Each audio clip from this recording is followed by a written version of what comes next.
पूर्व भिडियोर अर्धेक अंश उपस्थापन करुछु। शरतदा श्री श्री ठाकुर को प्रश्न करथिले, ठाकुर आपण जो बारंबार कहउछंती जे प्रारब्ध कर्मफल भोग करने को हुए, किंतु जड़े मनुष्यर मृत्यु पर तार कौनसी स्थूल शरीर तो रुहे नहीं। स्थूल शरीर जदि न रहिला तेबे से पूर्वजन्मर कर्मफल किपरि भोग करिवे, किपरि भावे से पूर्वजन्मर पाप ता मध्यरे अवस्थान करिवो। परम दयाल कहिछंती जे जड़े व्यक्तिर मृत्यु पर तार स्थूल शरीर रुहे ना, ताहा तो ठीक, किंतु तार रुहे भाव शरीर। एई भाव शरीरटा जे अत्यंत गुरुत्वपूर्ण, एहा उपरे परम दयाल साइंटिफिक कारण देले। श्री श्री ठाकुर कहउछंती भाव शब्दटी आसीछि भू धातुरु, जहार अर्थ हैला हेबा, आउ हेबार पछरे रहिछि करिबा। आमे जेपरि कर्म करू सेहीपरि सूक्ष्म रूप रे आमर मस्तिष्कर डीपर लेयर रे अवस्थान करे। आमर कर्मफलर प्रभावटा जेतेबेले सूक्ष्म रूप रे अवस्थान करे, समयर प्रेक्षापटे सेई कर्मर फल प्रकटित हुए। श्री रामकृष्ण परमहंस कहिथिले, एई दुनिया रे दुईटी जिनिस हजम होई पारे नाही, गोटी हैला पाप आउ अन्यटी बारूद। परम दयाल कहिछंती मनीष को तार कर्मफल भोगिबाकू हेबो ही हेबो, किंतु आमे जीवन रे जदि प्रेरित वर्तमान पुरुषोत्तम को धरी चालू तेबे सेही कर्मफल को खंडन करा जाई पारे। एथिपाई ही प्रेरित वर्तमान पुरुषोत्तम को धरिबाकू हेबो। आउ एई कलिकाल रे महाविपत्ति समय रे से कहिछंती से आसीछंती मनुष्य को पाप करिबारु रक्षा करिया पाई। भगवान जेतेबेले आसंती सेतेबेले खाली हाथ रे आसंती नहीं, जगतर लोकन को रक्षा करिया पाई, जगतर लोकन को बंचेइबा बढ़ेइबा पाई से जुगमाफिक नाम नहीं आसंती। चारि अक्षर रे राधा नाम, जे नामे नंदेर कानू सेदे छिले मोहन बेनु, सेई राधा राधा नाम गाओ रे।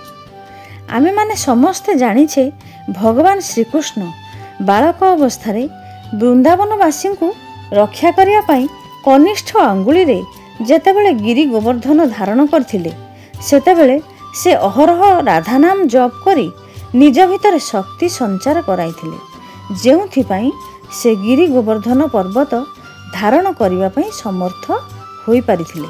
अनेक कहउछंती जे आमे भगवान श्रीकृष्णकर नाम करिवु, अन्य कौनसी नाम करिवु नाही, किंतु भगवान श्रीकृष्ण जो नाम करुथिले जुग पुरुषोत्तम सेई नामर लीला महत्व प्रकाश कले। एक अन्य रूप धारण करी जगतर कल्याण पाई से सेई राधा नाम आनीदेले। पुण्य पोथी रे श्री श्री ठाकुर कहिछंती, चरमे चरम ताई कल्की। श्री श्री ठाकुर को प्रश्न पचरा जाइछि जे ठाकुर आपण एई जो चरमे चरम ताई कल्की बोली कहिछंती, एहार अर्थ कौन? श्री श्री ठाकुर कहिछंती तार अर्थ हैला परम पिता एथर चरम धामर नाम आनीदेले। आज आमे चारिआडे ए जो राधा नाम स्मरण करुछे, ए राधा नाम को सर्वजीवात्मक नाम बोली कहा जाए। एई कथाटी खूब गुरुत्वपूर्ण। सर्वजीवात्मक नाम माने कौन? ए समस्त दुनिया रे जो नाम सबू अछि, समस्त नाम ए चारि अक्षर राधा नाम मध्यरे रहिछि। हाउजर म्यान दांकर माँ श्री श्री ठाकुर को प्रश्न करुछंती, ठाकुर एई भारत वर्षर तो अनेक बीज नाम अछि, ओम ग्लीं क्रीं श्रीं केते प्रकार बीज नाम अछि, किंतु एई राधा नामर महत्व कौन, तात्पर्य कौन?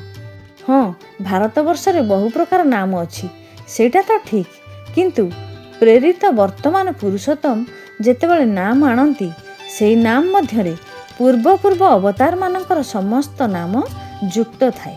एपरिकी एई जगतरे जेते प्रकार बीज नाम अछि, जेते देवादेवींकर नाम अछि, समस्त प्रकार बीज नाम एई प्रेरित वर्तमान पुरुषोत्तमकर नामर मध्यरे युक्त अछि। सेथिपाई आमर परम दयाल कहिछंती एई चारि अक्षर राधा नाम हैला सर्वबीजात्मक नाम। ताहले देखिबा आमे भगवान श्रीकृष्णकर बीज नामटा कौन? श्रीकृष्णकर बीज नामटा हेउछि ओम क्लीं कृष्णाय गोविंदाय गोपीजन बल्लभाय। এই ଯେ ଭଗବାନ ଶ୍ରୀକୃଷ୍ଣଙ୍କର ବୀଜ ନାମଟା 4 ଅକ୍ଷର ରାଧା ନାମ ମଧ୍ୟରେ ଯୁକ୍ତ ଅଛି। ଏପରିକି ଯୁଗ ଯୁଗ ଧରି ଯେତେବେଳେ ଭଗବାନ ଯେଉଁ ଯେଉଁ ନାମ ଆଣିଥିଲେ ସେହି ସମସ୍ତ ନାମ କିନ୍ତୁ ପ୍ରେରିତ ବର୍ତ୍ତମାନ ପୁରୁଷୋତ୍ତମଙ୍କର ଏହି 4 ଅକ୍ଷର ରାଧା ନାମ ମଧ୍ୟରେ ଅଛି। ତେଣୁ ଏହି ନାମ ଜପ କରିଲେ ଜଗତର ସମସ୍ତ ବୀଜ ନାମ ଜପ କରାହୋଇଥାଏ। ଆଉ ଏହି ନାମ ଏତେ ଯେ ଶକ୍ତିଶାଳୀ, ଏହି ନାମର ଭିତର ଦେଇ ଆମେ ଆମ ଜୀବନର ସମସ୍ତ ପାପ ସମସ୍ତ ଅପକର୍ମରୁ ନିଜକୁ ରକ୍ଷା କରିପାରୁ। ଅର୍ଥାତ୍ ଆମ ମନରେ ଅପକର୍ମର ଯେଉଁ କାଳିମା ରହିଛି ତାହା ଧୌତ କରାଯାଇପାରେ। ତାହା କିପରି ଭାବେ? এই যে ପରମ ଦୟାଲ କହିଛନ୍ତି ଯେ ଆମର ଯାହା କିଛି ଅପକର୍ମ କରୁ ବା ଆମର ଯେଉଁ ପ୍ରାରବ୍ଧ କର୍ମଫଳ ତାହା ଆମର ମସ୍ତିଷ୍କର ଡିପର ଲେୟାରରେ ଅବସ୍ଥାନ କରେ। ଆମେ ଯେତେବେଳେ ପୁରୁଷୋତ୍ତମଙ୍କୁ ଧରି ତାଙ୍କର ନାମ କରି ଚାଲୁ ସେତେବେଳେ ଆମର ଅନ୍ତର୍ନିହିତ ସୁପ୍ତ ଶକ୍ତିର ଜାଗରଣ ହେବ। ସେହି ସୁପ୍ତ ଶକ୍ତିର ଜାଗରଣର ଭିତର ଦେଇ ଆମର ପୂର୍ବଜନ୍ମର କର୍ମଫଳ ଅନେକ ମାତ୍ରାରେ ପ୍ରତିହତ ହୋଇଯାଏ। ଏହି ନାମ ଶବ୍ଦଟି ଆସିଛି ନମ ଧାତୁରୁ, ଯାହାର ଅର୍ଥ ହେଲା ନତ ହେବା। ଏହି ପୁରୁଷୋତ୍ତମ ଯିଏ ଏହି ନାମର ଅଧୀଶ୍ୱର, ଏହି ନାମ ଯିଏ ନେଇ ଆସିଲେ ତାଙ୍କ ପ୍ରତି ଆମକୁ ନତ ହେବାକୁ ହେବ। ଆଉ ଯେତେବେଳେ ତାଙ୍କ ପ୍ରତି ନତ ହୋଇ ନାମ କରିବା ସେତେବେଳେ ଆମର ଅନ୍ତର୍ନିହିତ ସୁପ୍ତ ଶକ୍ତିର ଜାଗରଣ ଘଟିବ। ପରମ ଦୟାଲ ଆଉ ଗୋଟିଏ କଥା କହିଛନ୍ତି ଯେ ମନୁଷ୍ୟ ବାଇ ବାର୍ଥ ବାଇ କଲଚର ଦୁର୍ବଳ ହେଉଛି। ମାନେ ଆମେ ଯେଉଁ ବୃତ୍ତି ପ୍ରବୃତ୍ତିକୁ ନେଇ ଜନ୍ମ ହେଉଛେ ସେହି ବୃତ୍ତି ପ୍ରବୃତ୍ତି ଆମକୁ ଦୁର୍ବଳ କରିଦେଉଛି। ଆମେ ଜନ୍ମଗ୍ରହଣ କରିବା ପରେ ଆମ ଜୀବନରେ କୌଣସି ଇଷ୍ଟ ଆଦର୍ଶଙ୍କୁ ନ ଧରି ବୃତ୍ତିକେନ୍ଦ୍ରିକ ଚଳଣିକୁ ଯେଉଁଟାକୁ କି ପରମ ଦୟାଲ କହିଛନ୍ତି ବାଇ କଲଚର, ଅର୍ଥାତ୍ ପ୍ରବୃତ୍ତି କେନ୍ଦ୍ରିକ ଚଳଣି ହେଲା ବାଇ କଲଚର।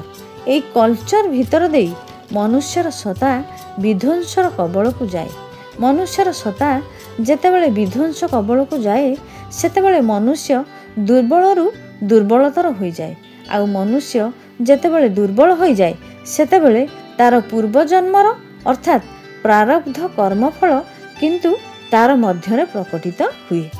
କିନ୍ତୁ ଯେତେବେଳେ ଆମେ ନାମ କରୁ ଏହି ନାମ ଭିତର ଦେଇ ଅନ୍ତର୍ନିହିତ ଶକ୍ତିର ଯେତେବେଳେ ଜାଗରଣ ଘଟେ ସେତେବେଳେ ପୂର୍ବଜନ୍ମର କର୍ମଫଳ ଆମ ମଧ୍ୟରେ ଜାଗରିତ ହେଲେ ବି ସେହି ପ୍ରାରବ୍ଧ ଆମର ଅସ୍ତିତ୍ୱକୁ କ୍ଷୁର୍ଣ୍ଣ କରିପାରେ ନା। କାରଣ ଆମର ଜୀବନରେ ରହିଛନ୍ତି ପ୍ରେରିତ ବର୍ତ୍ତମାନ ପୁରୁଷୋତ୍ତମ। ତେଣୁ ପ୍ରେରିତ ବର୍ତ୍ତମାନ ପୁରୁଷୋତ୍ତମକୁ ଧରି ଆମକୁ ଉପଯୁକ୍ତ ଭାବରେ ନାମ କରିବାକୁ ହେବ। ଖାଲି ନାମ କଲେ ହେବ ନାହିଁ, ତାହା ସହିତ ଧ୍ୟାନ କରିବାକୁ ହେବ। ଠାକୁର କହିଛନ୍ତି ଧ୍ୟାନ ବ୍ୟତୀତ ନାମ ଷ୍ଟେରାଇଲ ବନ୍ଧା, ନାମ ବ୍ୟତୀତ ଧ୍ୟାନ ଡ୍ରାଏ ଶୁଷ୍କ। ତେଣୁ ନାମ ସହିତ ଧ୍ୟାନ କରିବାକୁ ହେବ। ଧ୍ୟାନ ଶବ୍ଦଟି ଆସିଛି ଧି ଧାତୁରୁ, ଯାହାର ଅର୍ଥ ହେଲା ଚିରନ୍ତନ ଚିନ୍ତା। ଆମେ ଯଦି ଇଷ୍ଟଙ୍କୁ ଚିରନ୍ତନ ବା ପ୍ରତିନିୟତ ଚିନ୍ତା କରୁ ତାହେଲେ ଆମର ଧ୍ୟାନ ହୁଏ। ଶ୍ରୀ ଶ୍ରୀ ଠାକୁରଙ୍କୁ ପ୍ୟାରିଦା ପଚାରୁଛନ୍ତି, ଠାକୁର ଆପଣ ଯେଉଁ ଆଜ୍ଞା ଚକ୍ରରେ ପରମ ପିତାଙ୍କୁ ସ୍ଥାପନ କରି ନାମ କରିବାକୁ କହିଛନ୍ତି ତାର ତାତ୍ପର୍ଯ୍ୟଟା କ'ଣ? ଶ୍ରୀ ଶ୍ରୀ ଠାକୁର କହୁଛନ୍ତି ଆମେ ଯେତେବେଳେ ଆମର ଆଦର୍ଶଙ୍କୁ ଆଜ୍ଞା ଚକ୍ରରେ ସ୍ଥାପନ କରି ନାମ କରୁ ବା ଧ୍ୟାନ କରୁ ସେତେବେଳେ ଯାହାର ମୂର୍ତ୍ତି ଆମେ ଧ୍ୟାନ କରୁଛୁ ସେଇ ଯେ ଧ୍ୟେୟ ବସ୍ତୁ, ତାଙ୍କର ଅନ୍ତର୍ନିହିତ ସମସ୍ତ ଶକ୍ତି ସମସ୍ତ ଗୁଣାବଳୀ ସମସ୍ତ ଐଶ୍ୱର୍ଯ୍ୟ ଆମ ମଧ୍ୟରେ ସଞ୍ଚାରିତ ହୁଏ। ଅର୍ଥାତ୍ ଆମ ମଧ୍ୟରେ ଦେବତ୍ୱର ଜାଗରଣ ଘଟେ, ଶକ୍ତିର ଜାଗରଣ ଘଟେ। ଆମେ ଆସ୍ତେ ଆସ୍ତେ ଏକ ସାଧାରଣ ଆତ୍ମାରୁ ମହାତ୍ମାରେ ରୂପାନ୍ତରିତ ହେଉ। ଏଇଟା ହେଉଛି ଧ୍ୟାନର ତାତ୍ପର୍ଯ୍ୟ। ଗୋଟିଏ ଛୋଟ ଉଦାହରଣ ଦେଲେ ବୁଝିବାଟା ଟିକେ ସହଜ ହୋଇଯିବ। ଏକଲବ୍ୟ ଗୁରୁ ଦ୍ରୋଣଙ୍କ ପାଖକୁ ଅସ୍ତ୍ରବିଦ୍ୟା ଶିଖିବା ପାଇଁ ଯାଇଥିଲେ। ଗୁରୁ ଦ୍ରୋଣ କିନ୍ତୁ ତାଙ୍କୁ ଅସ୍ତ୍ରବିଦ୍ୟା ଶିଖାଇବା ପାଇଁ ଅସ୍ୱୀକାର କରିଥିଲେ।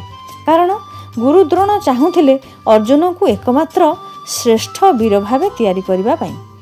ଏକଲବ୍ୟ ଫେରିଆସି ଜଙ୍ଗଲ ମଧ୍ୟରେ ଗୁରୁ ଦ୍ରୋଣଙ୍କର ଏକ ପ୍ରତିମୂର୍ତ୍ତି ସ୍ଥାପନ କରି ତାଙ୍କରି ସାମ୍ନାରେ ବସି ବସି ପ୍ରତିନିୟତ ଧ୍ୟାନ କରନ୍ତି। ଧ୍ୟାନ କରୁ କରୁ ଗୁରୁ ଦ୍ରୋଣଙ୍କର ଅନ୍ତରର ସମସ୍ତ ଶକ୍ତି ସମସ୍ତ ଅସ୍ତ୍ରବିଦ୍ୟା ଏକଲବ୍ୟଙ୍କ ମଧ୍ୟରେ ସଞ୍ଚାରିତ ହୋଇଥିଲା। ଦେଖନ୍ତୁ କେତେଟା ସାଇଣ୍ଟିଫିକ୍ କେତେଟା ବିଜ୍ଞାନ ସମ୍ମତ। ପରମ ପିତା ସେହି କଥାଟି ହିଁ କହିଛନ୍ତି। ପରମ ପିତା ପୁଣି କହିଛନ୍ତି, ନାମ ସହିତ କାମ ପରିପୂରକ। ଖାଲି ବସି ବସି ନାମ କଲେ ହେବ ନାହିଁ, ତା ସହିତ ଇଷ୍ଟ ପ୍ରତିଷ୍ଠାପନ କର୍ମ କରିବାକୁ ହେବ। ସେଥିପାଇଁ ଶ୍ରୀ ଶ୍ରୀ ଠାକୁର କହିଛନ୍ତି, শুধু କାମେ হবে ନା, শুধু ନାମେ হবে ନା, ଏକ ସହିତ ଦୁଇଟି ଯାକ ପାରାଲାଲି ଚଳେଇବାକୁ ହେବ। ଭଜନ ଯଜନ ଯାଜନ ଇଷ୍ଟଭୃତି ପରାୟଣ ହୋଇ ରହିବା ଦ୍ୱାରା ଆମର ନିଶ୍ଚୟ ମଙ୍ଗଳ ସାଧିତ ହେବ। ଆଜିର ଆଲୋଚନାଟିକୁ ଏଇଠି ରଖୁଛି। ଶେଷରେ ସମସ୍ତଙ୍କର ପଞ୍ଚ ମହାବିଧ ଜୀବନର ମଙ୍ଗଳ କାମନା କରି ରହୁଛି। ଜୟ ଗୁରୁ।